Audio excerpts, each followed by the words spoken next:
प्रद्युम्न कुमार गोस्वामी जी। राधे राधे महाराज जी। महाराज जी, सर्वधर्म परित्यज्य मामेकम शरणम व्रज। महाराज जी, गीता में भगवान ने कौन से धर्म को छोड़ने की बात? भाई भाई का एक धर्म है, पिता पुत्र का एक धर्म है, पति पत्नी का एक धर्म है, भाई बहन का धर्म है, एक मित्र मित्र का धर्म है, एक समाज का धर्म है। बहुत से रिश्ते नाते अपने जो कर्तव्य कर्म है ये सब धर्म के अंतर्गत आते हैं। तो भगवान कह रहे सर्वधर्मान परित्यज्य, तुम इन सब धर्मों को त्याग दो, एकमात्र मेरे से संबंध करो। तुम्हें माता च पिता तुम्हें बंधुश्च सखा तुम्हें विद्या द्रविणं तुम्हें सर्वम मम देव देव।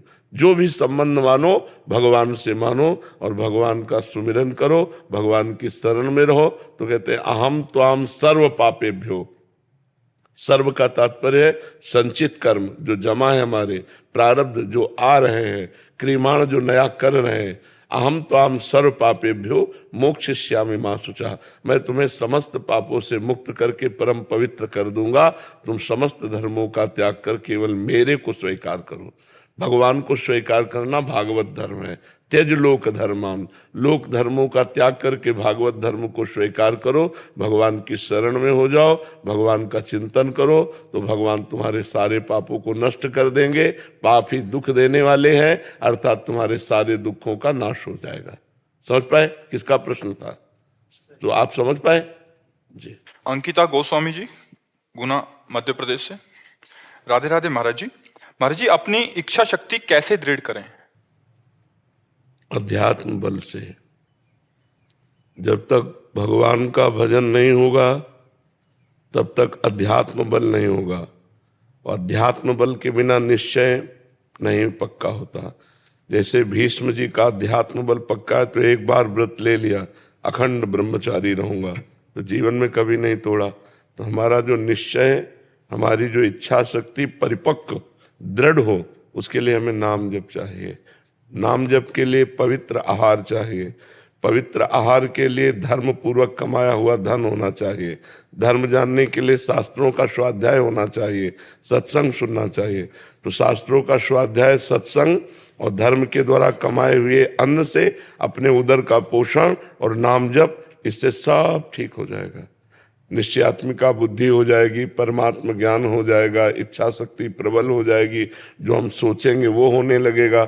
हमारे अंदर पावर तो होना चाहिए, भजन का पावर होना चाहिए, भगवान की कृपा का पावर होना चाहिए।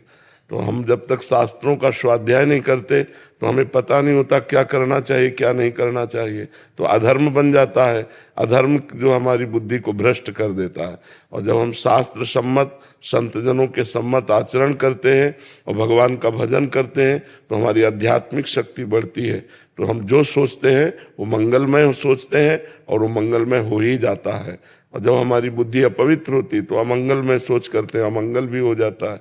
देखो, कोई भी दुख नहीं चाहता, लेकिन सबको दुख भोगना पड़ता है। तो कहीं ना कहीं त्रुटि है, हमारे आचरणों में त्रुटि है। हम चाहते सुख हैं, क्रिया करते सुख के लिए है, दुख कभी नहीं चाहते, पर दुख पिंड नहीं छोड़ रहा। इसका मतलब हमारी क्रियाएं गलत हैं, हमारी धर्म विरुद्ध आचरण है। धर्म विरुद्ध आचरण का फल दुख है, धर्मयुक्त आचरण का फल सुख है। और परमानंद की प्राप्ति भगवान के भजन से होती है।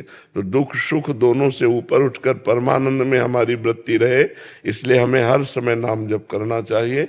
नाम जप के लिए पवित्र आहार, ये जो आजकल खान पान सब चल पड़ा है ना, बहुत गलत चल पड़ा है। बाजारों में पवित्र आहार थोड़ी मिलता है, वो सब उनको ज्ञान ही नहीं पवित्रता का। बस तुम अपनी जबान के स्वाद के लिए ये वो इधर उधर का खरीद के खाओगे, बुद्धि खराब होगी। और फिर कहते हैं हमारा भजन में मन नहीं लगता। भजन में मन तब लगता है जब पवित्र विचार, पवित्र आहार, पवित्र आचरण, पवित्र वातावरण, तो परम पवित्र भगवान में चित्त जुड़ता है। किसका प्रश्न है? हाँ, समझे आप जी।